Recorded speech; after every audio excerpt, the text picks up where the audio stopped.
Okay, part two. I don't know exactly how much rain we got last night, but about 4 o'clock this morning, it was rocking and rolling, buddy.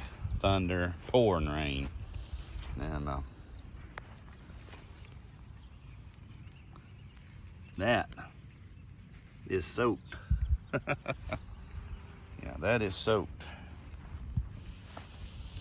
So I think the reliefs that were cut in this surface worked as I hoped they would to soak up water. Right there's an excellent example of it. Yeah, I went a little heavy there. That's where I was trying to get the disc to straighten out. But yeah, that's I feel this has been a success, and we still got more rain to come this week. So really looking forward to my little pasture soaking up all the beneficial natural rainwater it can get. So it really I really like the results I'm seeing thus far. And like I said, down here on this lower side is where it was so hard that the disc wasn't even hardly marking it.